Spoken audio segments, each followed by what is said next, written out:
Coucou les go, coucou les gars, c'est Nick Ornella et je suis là pour la vidéo du vendredi. Donc depuis quelques temps, avec les fêtes de fin d'année et tout ça, je me retrouvais franchement pas du tout. Donc j'ai passé quasiment mes jours de travail là à avoir des migraines pas possible parce que je ne me retrouvais pas. Et pourquoi je ne me retrouvais pas? Parce que je ne planifiais plus. Je me retrouvais les lundis à avoir des fêtes et à partir au travail les mercredis ou les mardis, je sais plus. Du coup, je ne me préparais pas, je parlais.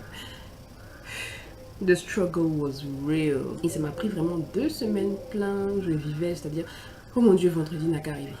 Le vendredi doit arriver, le vendredi. Je dis Seigneur, non, ne me fais pas faire commencer cette semaine-là encore dans les problèmes. Dans la vidéo, je vais vous parler de 5 astuces pour faciliter les jours de semaine. Donc déjà pour commencer, il faut préparer ses tenues à l'avance. De préférence le dimanche, ou si vous pouvez tous juste pas faire ça le dimanche, chaque soir. Le dimanche c'est le mieux, tu prépares tes 5 tenues de la semaine et tu es en paix en fait. Donc déjà, pourquoi? Chaque matin au réveil, tu dois encore préparer ce que tu dois porter là. Tu perds, disons, 5 minutes minimum. Sinon, nous les filles, on se connaît. Ça, c'est une trentaine de minutes à choisir ça pour te rendre compte que ça rappelle les chaussures que tu veux porter. Et finalement, tu perds plein de temps. Donc, le mieux, c'est le dimanche. Tu as assez de temps devant toi. Tu t'assois, tu ouvres ton placard, tu choisis ce que tu veux porter durant la semaine. Tu coordonnes tout. Et c'est bon, ça te fait déjà gagner au moins 10 minutes chaque matin.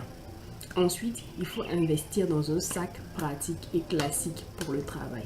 Nous les filles, c'est assez compliqué. Les garçons encore, je me dis, ils ont un attaché-case ou bien ils ont un sac là, passe-partout, ils prennent ça tous les jours, sur boubou, sur pantalon, sur veste, ils ont le même sac, il n'y a pas de souci.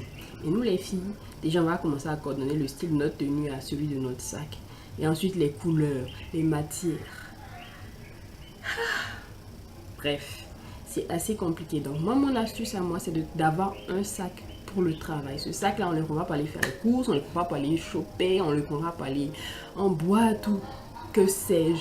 Il est juste pour le travail. Le mien, il est assez solide, compartimenté. Il y a plein de compartiments là-dedans, de sorte à pouvoir ranger tout ce dont tu as besoin pour le travail. Dedans, ici, il y a un compartiment pour mettre mes téléphones, il y en a un pour mettre mon planeur, il y en a un pour l'ordinateur. Vraiment, il est assez compartimenté, il est assez solide, il est noir, il est classique. Du coup, ça passe sur toutes les tenues et ça évite beaucoup de problèmes. À changer les sacs, on ne transvase pas toujours le contenu exact.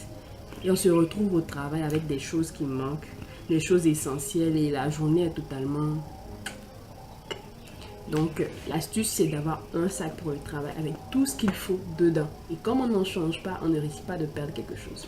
La troisième astuce que j'ai, c'est de faire des to-do list. Moi je suis une fille à to-do list. J'ai des listes pour tout.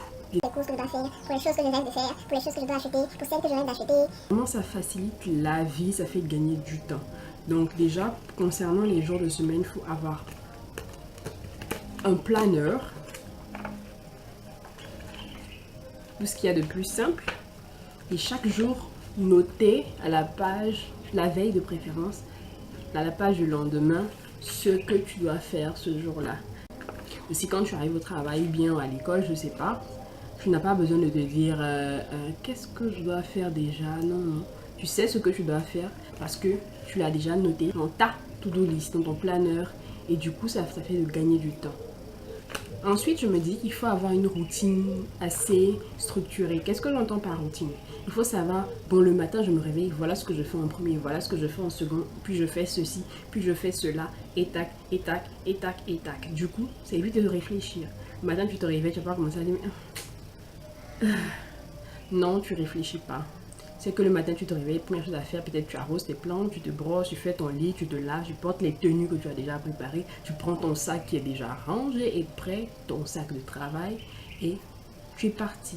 Voilà. Donc quand tu as un programme structuré comme ça facilite le temps. Parce que même le matin, lorsque tu es réveillé, vraiment mal réveillé, mal lâché, tu fais les choses de manière automatique. Parce que tu réfléchis pas. Tu as tellement fait ça, c'est tellement structuré que tu le fais même sans réfléchir. Et du coup, ça permet de gagner beaucoup de temps. Et la cinquième astuce que j'ai, c'est de vraiment se reposer autant que possible pour avoir l'esprit si reposé que possible le lendemain afin de pouvoir être d'attaque pour passer une bonne journée et être productif. Il paraît qu'il faut à un adulte 7 heures de sommeil.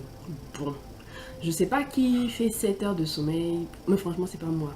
J'essaie, je pense que je fais 6 heures. Donc j'ai une application dans mon téléphone. Même on peut juste se servir de l'alarme, voilà, de ton téléphone et noter que chaque jour tu dois te réveiller te coucher plutôt à une certaine heure bien précise. J'ai noté en fait que je dois me coucher à 22h45 tous les jours avant de me réveiller à 5h30. Du coup, ça me fait 6h45 de sommeil. C'est pas très loin des 7 heures.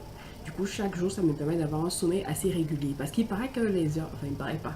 Les études ont prouvé que les heures, ces genres d'heures-là, ce sont les heures où l'organisme se régénère, où le repos est le plus effectif. Voilà, donc c'était mes 5 astuces pour faciliter les jours de semaine. J'espère que ça vous aidera d'une certaine manière. Et vous aussi, si vous avez des astuces pour faciliter les jours de semaine, tout ça, mettez-les en commentaire. Et donc, je voulais déjà dire que le programme pour l'année 2000. Voilà, les story times. Donc j'ai fait une story time la semaine passée, c'était le mec parfait.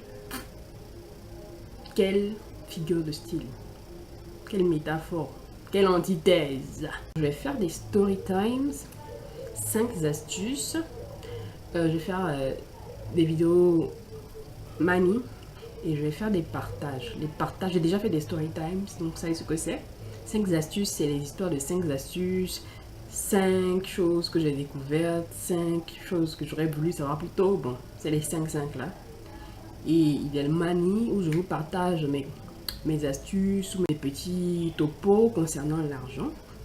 Et le partage, c'est la nouveauté, c'est-à-dire que je vais partager avec vous. Ça pourra être, je sais pas, un compte YouTube qui est vraiment inspirant et qui me motive, ou bien un livre que j'ai lu qui m'a beaucoup touché ou qui m'a appris des choses. Ça peut être un film, bref, ce sera des partages donc de tout et de rien. Merci de m'avoir regardé, j'espère que cette vidéo vous a été utile et on se fait des bisous, à la semaine prochaine.